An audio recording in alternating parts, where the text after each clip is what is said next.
Hello student, welcome to I science. तो आज का जो वीडियो है वो कंटिन्यूएशन है। हमारा जो लास्ट वीडियो था magnetic fields due to electric current, उसका फर्स्ट पार्ट था। आज उसका मैं सेकंड पार्ट लेके आया हूँ। फर्स्ट पार्ट पे हमने 4 डेरिवेशंस किए थे। वो चारों डेरिवेशंस किस पे थे? मैग्नेटिक फोर्स पे थे। मतलब मैग्नेटिक फोर्स जो एक्ट करता है किसी भी चार्ज पे या किसी भी करंट कैरिंग वायर पे, और उसके एप्लीकेशंस भी हमने देखे। एक तो कॉइल था, मोटर वाला कॉइल, और दूसरा था मूविंग कॉइल गैल्वानोमीटर। ये 4 डेरिवेशंस थे फर्स्ट पार्ट में। अब ये जो सेकंड पार्ट का मैं आपको लाया हूं ना डेरिवेशन, वो आपके बायोट-सेवर्ट लॉ पे है। अब यहाँ पे क्वेश्चन भी है यूजिंग बायोट-सेवर्ट लॉ। अब बायोट-सेवर्ट लॉ क्या है अगर आपको नहीं मालूम है तो मैं बताना चाहूंगा। बायोट-सेवर्ट लॉ क्या बोलता है कि सपोज अगर एक वायर है, उसमें से अगर सपोज करंट आई फ्लो हो रहा है, ठीक है, तो अगर किसी पॉइंट वायर से किसी पॉइंट पे जो कि डिस्टेंस सपोज r है, डिस्टेंस r है, यहाँ पे पॉइंट P है, डिस्टेंस r है, तो यहाँ पे हम लोग छोटा सा एलिमेंट लेते हैं dl, छोटा सा वायर का छोटा सा एलिमेंट लेते हैं, इसको dl बोलते हैं। वो इसके साथ सपोज एंगल थीटा बनाता है। तो इस dl की वजह से जिसमें करंट फ्लो हो रहा है, तो इसको आइडियल को हम लोग क्या बोलते हैं पता है? आइडियल को इसको बोलते हैं करंट एलिमेंट। सिर्फ dl लेंगे ना तो उसको बोलेंगे एलिमेंट ऑफ द वायर, लेकिन जब आइडियल कर देंगे ना तो हम उसको बोलते हैं करंट एलिमेंट, ठीक है ना। तो ये करंट एलिमेंट है। उस करंट एलिमेंट की वजह से इस पॉइंट P पे एट अ डिस्टेंस r हमें एक एंगल थीटा, बायोट-सेवर्ट ने बोला कि इस जगह पे जो मैग्नेटिक फील्ड होगी ना, उसका उसने फॉर्मूला दिया है dB is equal to mu naught upon 4 pi I dl sin theta upon r square। मैं डायरेक्शन और वेक्टर के फॉर्म में अभी नहीं जा रहा हूं, मैं सिर्फ आपको फॉर्मूला बता रहा हूं। ये फॉर्मूला है। तो आज का जो मैं डेरिवेशंस कर रहा हूं ना, उसमें ये फॉर्मूला यूज होने वाला है डिराइव करने के लिए, और यहां उन्होंने मेंशन भी किया है, ठीक है ना। तो ये फॉर्मूला जो हम यूज करने वाले हैं, ध्यान रखना है। चलिए देखते हैं पहला फॉर्मूला क्या है।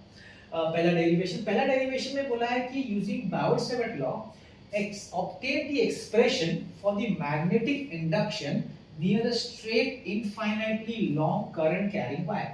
एक लंबा सा वायर है, लंबा सा वायर, ठीक है, उसमें से करंट आई फ्लो हो रहा है, और उसके कई बगल में एकदम पास में हम जानना चाहते हैं कि उस जगह पे मैग्नेटिक फील्ड इस करंट कैरिंग वायर की वजह से कितना है।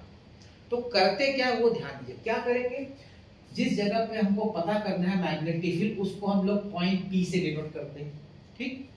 अब हम क्या करेंगे, बायोट-सेवर्ट के हिसाब से एक छोटा सा current element dl is the element, और आइडियल करंट जैसे मैंने आपको बताया, एक छोटा सा एलिमेंट ले लेंगे वायर का dl। अब इसको ज्वाइन करेंगे पॉइंट P से at a distance r, making angle theta. Extra क्या करेंगे, इसका जो परपेंडिकुलर डिस्टेंस है वायर का पॉइंट P से, वो है r। ये करने के बाद हम स्टार्ट करेंगे अप्लाई करना बायोट-सेवर्ट लॉ। अब बायोट-सेवर्ट लॉ जो अप्लाई होता है वो छोटे से करंट एलिमेंट, हमको तो ऐसे कितने करंट एलिमेंट्स है, बहुत सारे करंट एलिमेंट्स है ना, there are so many current elements. अब यहां से अगर स्टार्ट करेंगे तो बहुत सारे, और ये इनफाइनाइट है तो इनफाइनाइट तक जाएगा।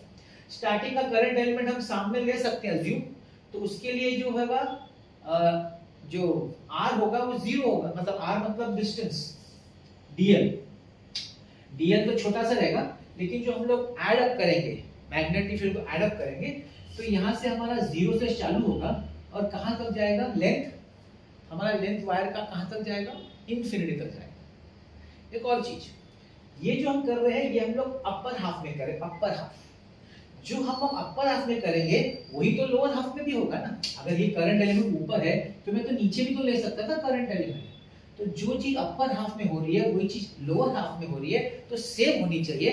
तो बाइसिमेट्री हम क्या करेंगे, मैं आपको पहले बेसिक समझा रहा हूं। बाइसिमेट्री क्या करेंगे, जो फॉर्मूला इधर अप्लाई करेंगे उसको डबल कर देंगे। डबल कर देंगे तो क्या होगा, upper half as well as lower half दोनों कंबाइन हो जाएगा। ये मैंने आपको भी समझाया है ओरली। अब मैं इसको लिखते हुए भी आपको समझाने की कोशिश करता हूं। तो देखिए, सबसे पहले हम क्या बोलेंगे, कंसीडर, जो वायर लिया हुआ है उसके बारे में बोलेंगे। Consider a straight infinitely long, consider a straight infinitely long wire carrying current I, ठीक। अब हम बोलेंगे कि हमको यहां पे मैग्नेटिक फील्ड पता करना है। To find magnetic induction at point T, यहां पे हमको पता करना है। तो हम क्या करेंगे, we consider an element dl, vector लिख देता हूं, of the wire at a distance r from P, making angle theta with r, ठीक है। ये सब लिख दिया। अब एक चीज बाकी है, ये परपेंडिकुलर, ये जो हम लोग ने ड्रॉ किया, लेट द परपेंडिकुलर डिस्टेंस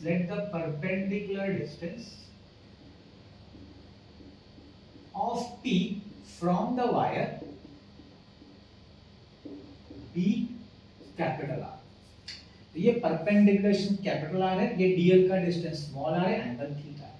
अब इसके अंदर जो वायर का पोर्शन रहेगा ना, वो L रहेगा, और L कहां से शुरू होगा, 0 से शुरू होगा, इनफिनिटी तक जाएगा, ठीक है।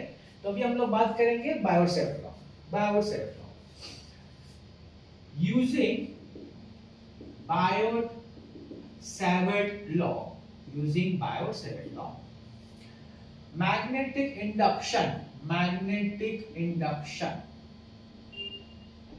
at P due to dl is dB is equal to mu naught upon 4 pi I dl sin theta upon r square। और इसका डायरेक्शन होगा, इस मैग्नेटिक फील्ड का डायरेक्शन इनसाइड द प्लेन होगा। बाय राइट हैंड रूल आप निकाल सकते हैं, directed inside the plane of paper, ठीक है, अंदर की तरफ डायरेक्टेड रहेगा। अब आपने सिर्फ एक छोटा सा एलिमेंट, ऐसा तो बहुत सारे एलिमेंट्स हैं, तो उन सबको हमको क्या करना पड़ेगा, इंटीग्रेट करना पड़ेगा। To find the magnetic field due to all current elements, we integrate from 0 to infinity। Similarly, the same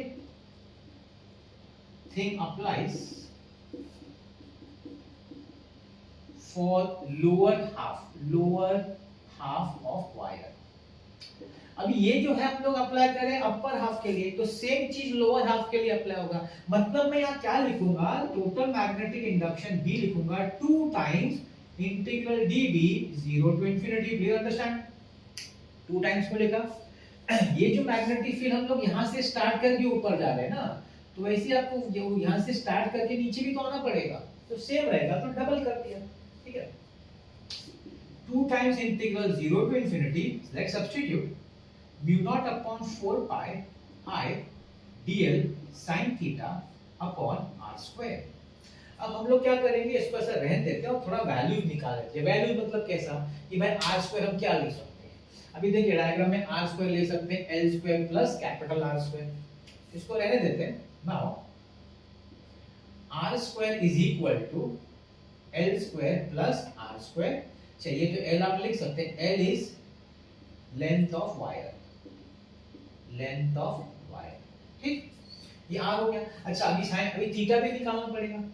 अब देखिए ये थीटा की मदद से नहीं मिलेगा, हमको नीचे वाले थीटा में आना पड़ेगा। नीचे वाले मतलब इधर ये जो सप्लीमेंट्री है, ये सप्लीमेंट्री लीनियर पेयर वाला एंगल है, ये कितना, ये पाई माइनस थीटा है ना, बाय सप्लीमेंट अपना लीनियर पेयर के हिसाब से। तो I can say, but can I say sin theta is equal to sin pi minus theta. ये तो अपना अलाइड एंगल्स का फॉर्मूला है, मतलब जो इसका ऊपर वाला sin थीटा होगा वो अंदर वाला भी होगा। अच्छा उसके लिए फॉर्मूला ट्रायंगल के हिसाब से क्या होता है, ऑपोजिट अपॉन हाइपोटेनस, तो capital R upon small R, capital R upon small R. अब कैपिटल आर तो ठीक है, अभी स्मॉल आर को हम क्या लिख सकते हैं वापस, अभी पाइथागोरस के हिसाब से root of L square plus R square. ये जो तो हमको मिला ना स्मॉल आर स्क्वायर और ये साइन, ये हम सब्स्टिट्यूट करेंगे उधर, तो देखिए मैं सब्स्टिट्यूट कर रहा हूं। Therefore b is equal to, अब देखिए हम लोग पहले सब्स्टिट्यूट कर लेते हैं, अच्छा जो कॉमन निकाल सकते हैं वो भी निकाल ही लेते हैं। इसका एक कैंसिल होकर यहाँ 2 बचेगा, तो आपका आएगा म्यू नॉट अपॉन 2 पाई, ठीक है। आपका i भी बाहर आ जाएगा, यस i भी बाहर आएगा, इंटीग्रल 0 टू इंफिनिटी dl। अब देखिए sin थीटा, जैसे मैंने बोला sin थीटा को हम क्या लिख रहे हैं, r upon root of l square plus r square, ठीक। और क्या बचता है हमारा, sin थीटा को लिख दिया, और स्मॉल नीचे का r स्क्वायर जो है वो कितना है, वो है l square plus r square, l square plus r square. अब इसमें r भी निकल सकता है क्योंकि वो तो फिक्स डिस्टेंस है, वो भी बाहर आ जाएगा, mu naught upon 2 pi I R. अब ध्यान दीजिएगा, इंटीग्रल 0 टू इंफिनिटी, अब ये l square plus r square है और ये root of l square plus r square है, तो दोनों को जैसे मैं बोलूं x रूट x, इसको ऐड करेंगे तो हो जाएगा 3/2, ये सब x का पावर 1 है, रूट x का पावर हाफ है, 1 प्लस हाफ करेंगे तो 3/2 हो जाएगा। तो यहाँ पे मैं लिखता हूँ dl upon l square plus r square raise to 3/2। अभी ये जो पोर्शन है ये डेफिनेट इंटीग्रेशन का टॉपिक है, जहां पे हम लोग को पुट करना पड़ेगा, पुट करके हमको इसको सॉल्व करना पड़ेगा, ठीक है ना। वो थीटा में मतलब कन्वर्ट करना पड़ेगा और फिर सॉल्व होता है। लेकिन अब ये टेक्स्ट में अलग से दिया है, टेक्सचुअल में क्या किया, इसका सीधा आंसर ही दे दिया है, टेंशन ही नहीं। हम लोग भी डायरेक्ट लिख सकते हैं आंसर, इसका जो डेरिवेशन पर आ जाओ ना, इसका एक्सप्लेनेशन है वो आपको लिखने की जरूरत नहीं है, दिखाने की जरूरत नहीं है, टेक्स्ट में अलग से है। जिन लोगों को डेफिनेट इंटीग्रेशन आता है मैथ्स वालों को उनको आएगा, लेकिन जिनका मैथ्स नहीं लिया है या उन्होंने नहीं किया है तो उनको डिफिकल्ट होगा समझने में। तो यहाँ पे याद रखिए 1/r² इसका वैल्यू है, 2a का वैल्यू 1/r², ठीक है। अब इसमें क्या होगा, एक r आपका कट जाएगा, तो कितना आएगा, mu naught i upon 2 pi r। This is the formula या एक्सप्रेशन, किसका एक्सप्रेशन, मैग्नेटिक इंडक्शन का at a point p close to a infinitely long wire carrying, एक लंबा सा वायर जिसमें करंट I पास हो रहा है, उसके बगल में एक पॉइंट P है एट अ डिस्टेंस r। अगर मुझे पता करना है कि उसका मैग्नेटिक इंडक्शन वहां पे कितना होगा, तो ये होगा P = mu naught I upon 2 pi r। That is the first derivation. I hope आपको समझ में आ गया, ये हमारा है पहला डेरिवेशन, ठीक है। चलते हैं सेकंड डेरिवेशन।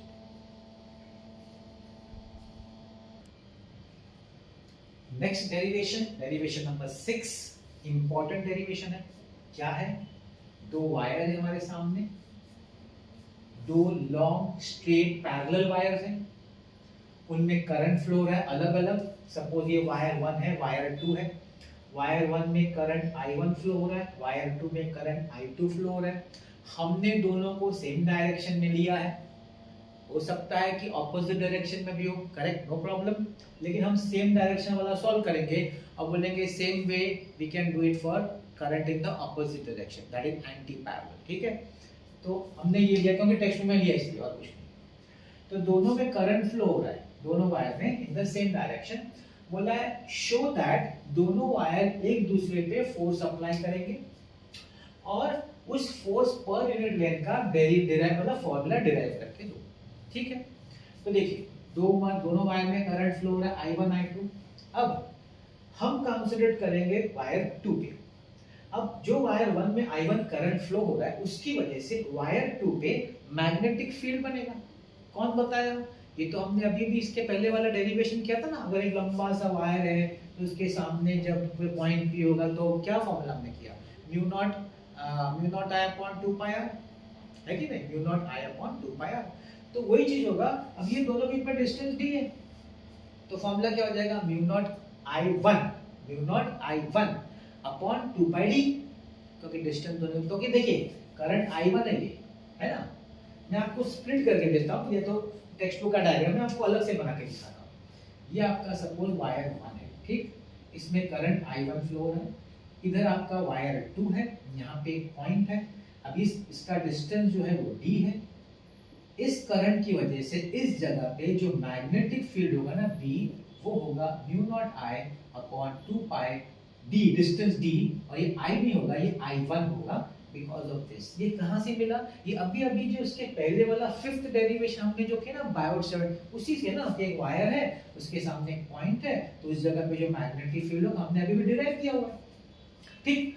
अब ये जो मैग्नेटिक फील्ड होगा, यहाँ पे जो मैग्नेटिक फील्ड होगा, अब वायर मतलब अब ये वायर में करंट क्या फ्लो हो रहा है? I2, इधर एक मैग्नेटिक फील्ड है बिकॉज ऑफ I1, ठीक है।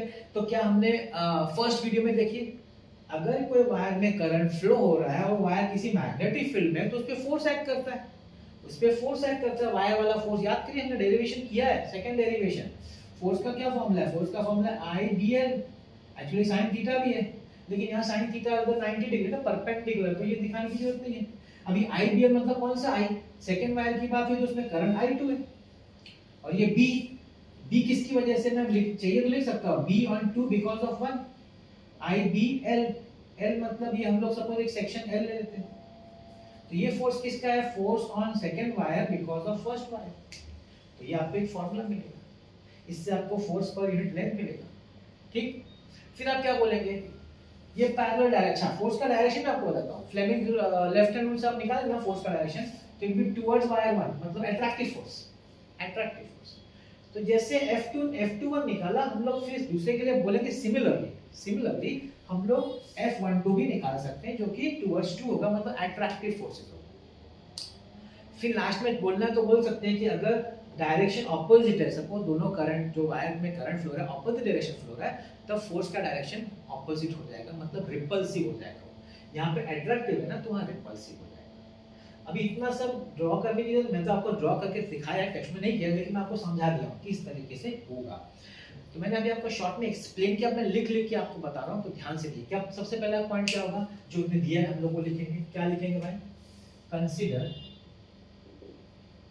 2 long straight parallel wires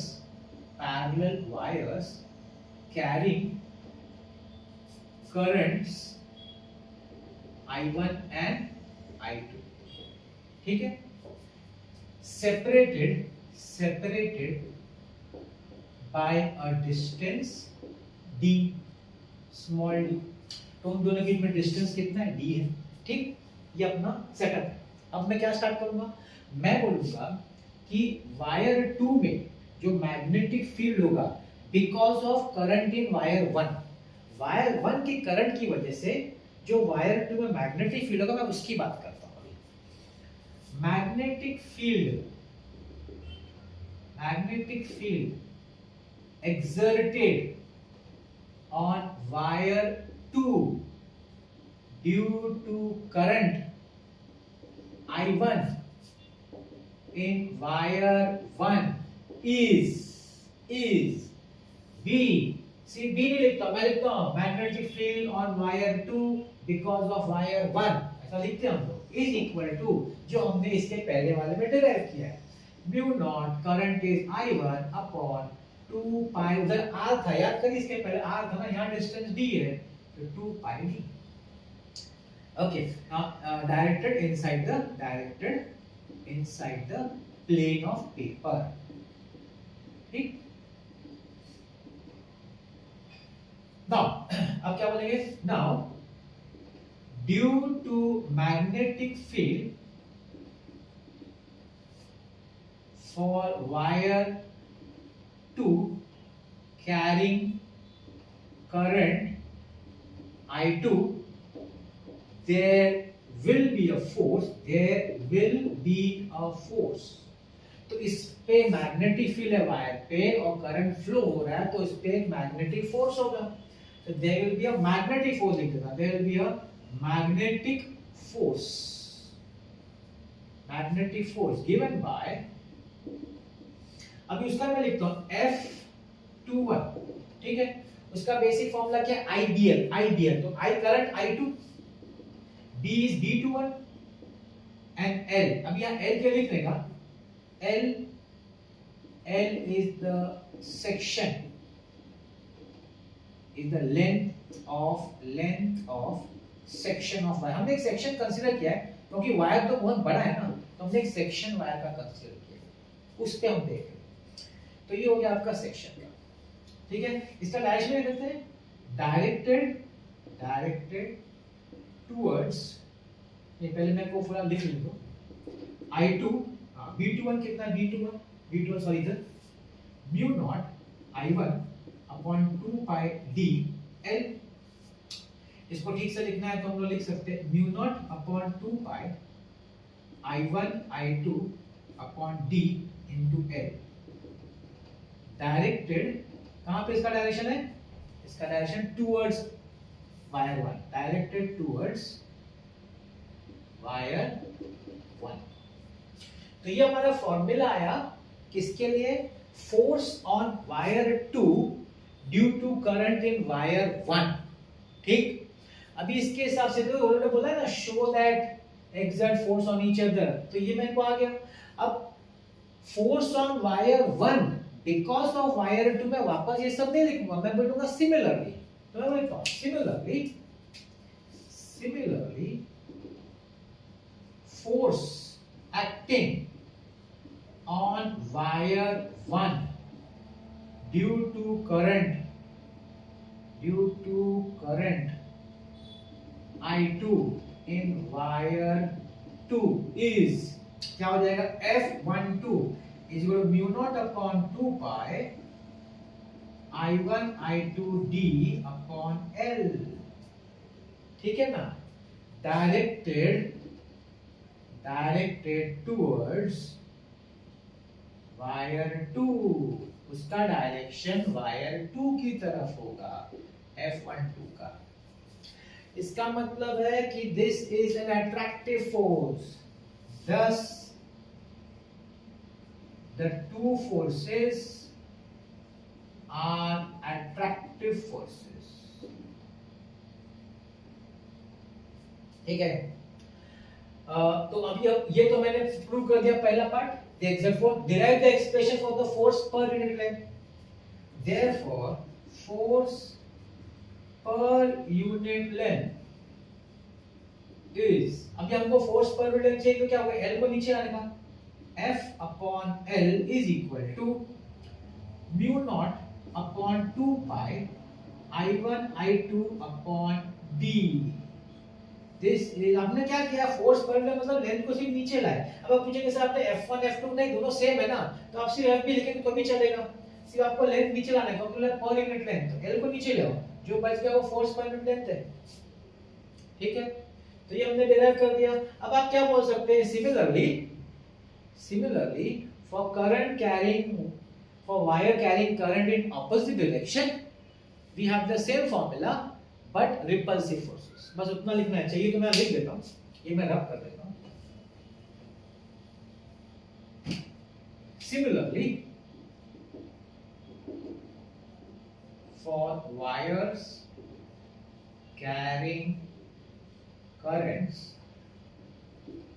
in opposite directions,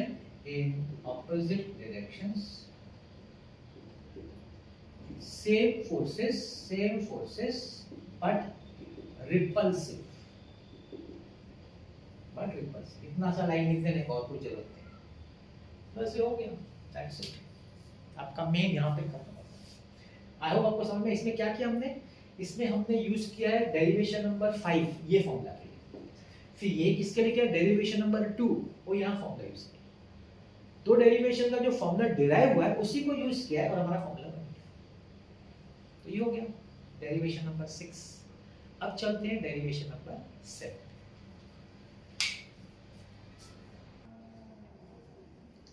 so we come to the next derivation, 7th derivation पे आ गए हम लोग। अब यहाँ पे हमको एक सर्कुलर आर्क बोला है, कंसीडर करो आर्क, जिसमें से करंट आई फ्लो हो रहा है, और इस आर्क की वजह से जो मैग्नेटिक फील्ड होगा, करंट जो फ्लो हो रहा है, मैग्नेटिक फील्ड जो होगा उसका एक्सप्रेशन डिराइव करो। और ये भी यूजिंग, बोला नहीं है लेकिन ये वही है, यूजिंग बायोट-सावर्त लॉ, ठीक है। तो देखिए मैं आपको पहले एक्सप्लेन करता हूँ, फिर लिखते लिखते भी एक्सप्लेन करो। सुनिए, एक आपका आर्क है जिसका AB लेंथ है, AB, ठीक है। अब ये आर्क जो है, it is subtending angle theta at the centre of a circle जिसका आर्क पार्ट है। ये आर्क किसी सर्कल का ही पार्ट होगा ना, अगर सर्कुलर आर्क है तो किसी सर्कल का पार्ट होगा। तो वो जिस, अगर चाहिए तो मैं ऐसा बता दूं, वैसे एक सर्कल का एक पार्ट होगा, है कि नहीं। अब वो जिस सर्कल का पार्ट होगा उसका O जो है सेंटर है और R जो है उसका रेडियस है, ठीक है, ओके। अब हम क्या करेंगे, हम सबसे पहले देखो बायोट सावर्ट अप्लाई करना है तो आपको एक एलिमेंट ही लेना पड़ेगा छोटा, और बाद में उसको इंटीग्रेट, क्योंकि बायोट सावर्ट ने छोटा एलिमेंट लेके ही फॉर्मूला दिया डीबी, मालूम है ना डीबी, क्या फॉर्मूला उसका, dB is equal to mu naught upon 4 pi I dl sin theta upon r square, इसका फॉर्मूला है। तो आपको छोटा सा एलिमेंट लेने का dl, और आइडियल को हम बोलते हैं करंट एलिमेंट। उस करंट एलिमेंट की वजह से यहाँ पे जो मैग्नेटिक फील्ड होगा उसको हम बोलेंगे dB, और उसका ये फॉर्मूला यूज करेंगे। फिर क्या करेंगे, उस छोटे छोटे छोटे छोटे जो करंट एलिमेंट्स हैं उन सबको इंटीग्रेट करेंगे, A से लेके B तक सब इंटीग्रेट कर देंगे, ये लेंथ में इंटीग्रेट होगा। बाद में हम उसको थीटा में भी इंटीग्रेट कर सकते हैं, थीटा में। यहाँ स्टार्टिंग में एंगल 0 होगा, फिर बढ़ते बढ़ते बढ़ते बढ़ते एंगल कितना हो जाएगा, थीटा, वो मैं दिखाऊंगा। तो आप समझे ना, मैंने आपको बेसिक बताया। अब मैं लिखता हूँ और आपको समझाता हूँ। तो पहले मैं क्या लिखूंगा, consider a circular arc of a wire, consider a circular arc AB of a wire carrying current I, carrying current I.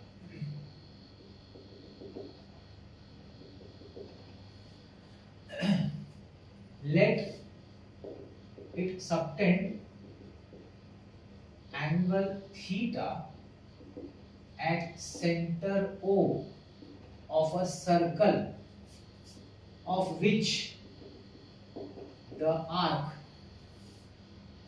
is a part। क्या बोल रहा हूं मैं कि सपोज ये आर्क जो है एंगल थीटा O पे बनाता है। O क्या है, एक सर्कल, जिसका सर्कल आर्क पार्ट है ना उसका वो सेंटर है, और रेडियस R है, and R is the radius of circle। तो ये सब अपना सेटअप है, सब लिख दिया setup.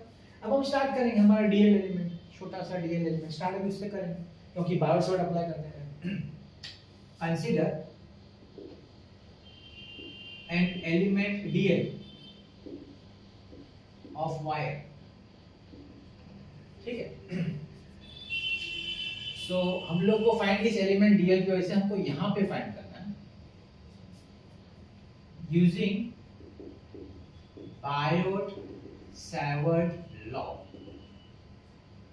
Magnetic induction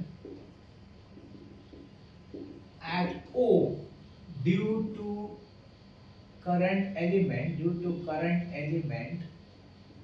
dl is dB is equal to mu naught upon 4 pi I dl sin theta upon r square। अब ये जो dl है, dl और ये जो r है ना, उसके बीच में एंगल थीटा होता है, सॉरी 90 होता है। तो sin 91 होगा, तो मैं लिख देता हूं, since dl is perpendicular to r, therefore theta is equal to 90 degree, therefore sin 90 is equal to 1, या sin theta is equal to 1। तो sin theta नहीं रहा, ठीक है। चलिए लिख देता हूं, dB is equal to mu naught upon 4 pi I dl upon r square। अब हम क्या करेंगे, अब हमको पूरे वायर का वजह से अगर पता करना है तो इंटीग्रेट करना पड़ेगा। To find magnetic induction due to current in wire AB, we integrate from, अभी आप या तो टेक्स्ट बुक में क्या किया, A से B इंटीग्रेट किया, मगर मैं थीटा लेके इंटीग्रेट करता हूं। I will go with theta, theta is from 0 to theta, 0 to theta.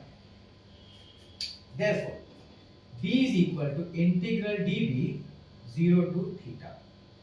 This is integral 0 to theta dv लिख रहा हूं मैं mu naught upon 4 pi I dl upon r square. अभी r रेडियस है, वो कांस्टेंट है, वो तो बाहर आ जाएगा ना. That is radius of the circle which is constant. So mu naught upon 4 pi I upon r square 0 to theta dl. अब देखिए मजेदार बात, हमारा इंटीग्रेशन थीटा में जब यहाँ dl है, अब dl को थीटा में कैसे कन्वर्ट करेंगे, ध्यान से सुनिए, आपने मैथ में पढ़ा है. ये थीटा है, ये r है, ये s है, तो क्या बोलते हैं, बोलते हैं ना s is equal to r theta, बोलते हैं कि नहीं. तो सपोज ये आपका dl है, ये आपका dl है, ये आपका ये थीटा नहीं होगा. dl के लिए जो एंगल बनेगा ना, वो छोटा सा एंगल बनेगा, d थीटा बनेगा, क्योंकि dl इतना सा है ना, तो उसका एंगल भी तो छोटा होगा ना, d थीटा. तो we can convert this dl into d theta.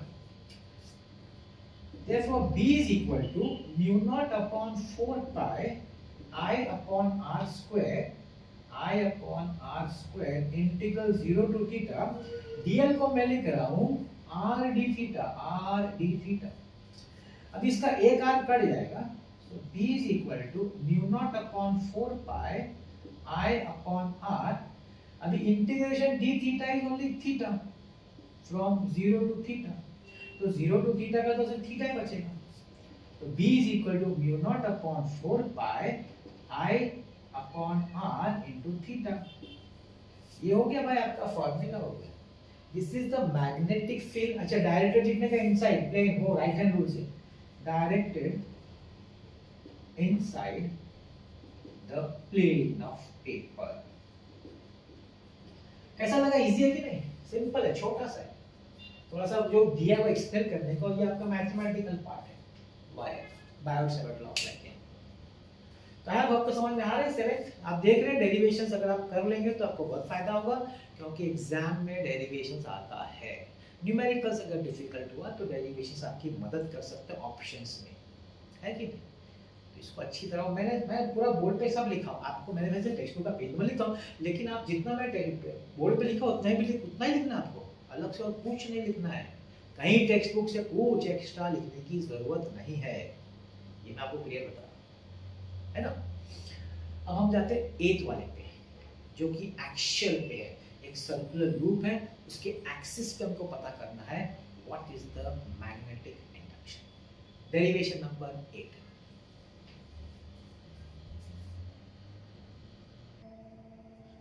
Okay, आपके सामने 4 मार्क का डेरिवेशन लाया हूं मैं. 4 मार्क का अगर आया एग्जाम में तो क्या है, एक सर्कुलर लूप है, सर्कुलर लूप है सब गोल, और बोला है कि एक्सियल मैग्नेटिक फील्ड. एक्सियल मतलब ये लूप है ना, उसका जो सेंटर होता है वहां से परपेंडिकुलर जो होगा ना लाइन, उसको एक्सिस बोलते हैं. उस सर्कुलर लूप का वो एक्सिस है.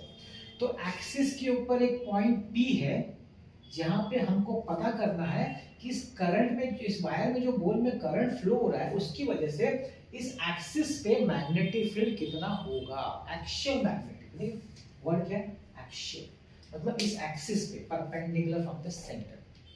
ये आपका क्वेश्चन है. तो क्या करते, देखिए वायर का सर्कुलर लूप लिया है, centre O, radius R, current I flow हो रहा है उसमें, ठीक है. फिर हम बोलेंगे कि भाई एक पॉइंट ले, अपना पॉइंट P ले लो ऑन द एक्सिस, ठीक. और ये इसका एक एलिमेंट तो लेना पड़ेगा, बायोट-सेवर्ट के तो एलिमेंट लगता ही है, dl एलिमेंट है, उसका P से डिस्टेंस R है, और फिर बायोट-सेवर्ट लॉ अप्लाई करने का. बायोट-सेवर्ट लॉ इतना तक तो मैं आपको पहले लिखता हूं, क्योंकि थोड़ा फिर आगे कैलकुलेशन भी है, तो इतना लिखता हूं. क्या लिखूंगा, कंसीडर अ सर्कुलर लूप. ध्यान दीजिएगा, consider a circular loop of a wire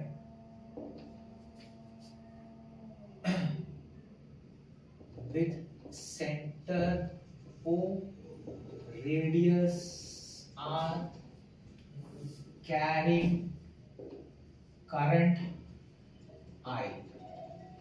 अब हम देखिए x और y क्यों दिखा पता है, क्योंकि आपका जो एक्सिस है वो इसको परपेंडिकुलर होना चाहिए. तो हमने क्या कर दिया, हमने बोला कि हमारा जो लूप है ना वो एक्स वाई प्लेन में लाई करता है. ये मेरा हॉरिजॉन्टल एक्स वाई प्लेन है, तो जो एक्सिस हो जाएगा वो मेरा जेड एक्सिस हो जाएगा. इसलिए बोलना जरूरी है कि मेरा लूप जो है वो एक्स वाई प्लेन में लाई करता है. तो मैं लिख रहा हूँ the loop lies in the x y plane.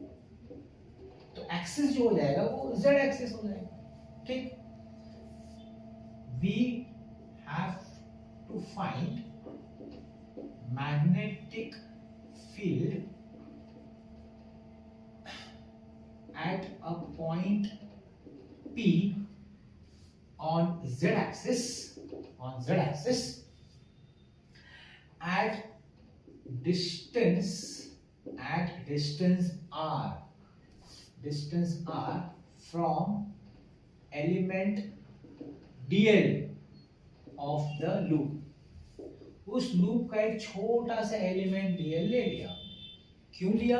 हमको बायोट सेवर्ट, क्योंकि बायोट सेवर्ट तो हमेशा डीएल यूज करता है ना, तो हमको तो डीएल यूज करना पड़ेगा। हम बोल देंगे अभी डीएल। ठीक है, let's talk about it. Using Biot Savart law, magnetic field induction at P due to element dl is dB is equal to mu naught upon 4 pi I dl sin theta upon r square। अब आप क्या बोल सकते हैं कि ये जो dl का है ना r के साथ जो एंगल है ना वो देखिए ये इस पे मत जाएगा। ये थीटा किसका मालूम है? ये थीटा आपका ये रेडियो डायमीटर और ये लेंथ है, लेकिन dl तो छोटा सा है। dl जो है ना वो टेंजेंट है इसको, वो 90 डिग्री है। वो डायग्राम पे मत जाएगा। dl का r के साथ 90 डिग्री, वो ध्यान रखिए। Since dl is perpendicular to r, therefore theta is equal to 90 degree, therefore sin theta is equal to 1, therefore dB is equal to mu naught upon 4 pi I dl upon r square। अच्छा, इसका direction क्या है? इसका direction ये क्या direction मैं बताता हूँ। डायरेक्टेड perpendicular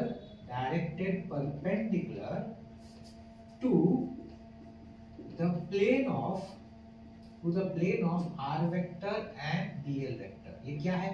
देखिए, आपका बायोट सेवर्ट का जो फॉर्मूला का वेक्टर फॉर्म में लिखेंगे तो कैसा होता है? db vector is equal to mu naught upon 4 pi I dl vector cross r vector. ठीक है, अपॉन अगर आप ये लिखते तो नीचे हम लोग r क्यूब लिख देते, क्योंकि r है ना, हमने dl क्रॉस r लिया। अब देखिए, मतलब ये क्रॉस प्रोडक्ट है, क्योंकि sin थीटा कब आएगा? जब क्रॉस प्रोडक्ट होगा। अब जब क्रॉस प्रोडक्ट है, अगर ये क्रॉस प्रोडक्ट है तो आप जानते होंगे क्रॉस प्रोडक्ट का रिजल्टेंट क्या होता है। अगर मैं बोलूं दो वेक्टर्स का क्रॉस प्रोडक्ट लेना है तो उसका जो रिजल्टेंट होगा वो उन दोनों को परपेंडिकुलर होगा। ठीक, अगर dl का और r का क्रॉस प्रोडक्ट है बायोट सेवर्ट लॉ में, तो उनका जो रिजल्टेंट db होगा वो दोनों को परपेंडिकुलर होगा। अभी r और dl ऑलरेडी एक दूसरे को परपेंडिकुलर है, वो हमने यहाँ बताया, और db को इन दोनों से परपेंडिकुलर होगा, तो ये डायरेक्शन होता है भाई, ये direction. This db is the direction which is perpendicular to r as well as perpendicular dl, मतलब दोनों का जो प्लेन बनता है dl क्रॉस r का प्लेन जो बनता है उन दोनों को वो परपेंडिकुलर, थोड़ा इमेजिन करना पड़ेगा। ठीक है, तो मैंने लिखा है प्लेन ऑफ r है। ठीक है, अब क्या करेंगे? अब इसका हम कंपोनेंट बनाएंगे। कंपोनेंट देखिए, यहाँ थीटा है, सपोज ये एंगल थीटा है। ठीक है, अगर ये एंगल थीटा है तो ये परपेंडिकुलर है, तो ये 90 माइनस थीटा, ये थीटा, ये 90 माइनस थीटा, तो ये थीटा। तो मैं लिखता हूँ therefore component of dB along z axis is dB cos theta। ये dB cos theta है, थीटा है, and the perpendicular component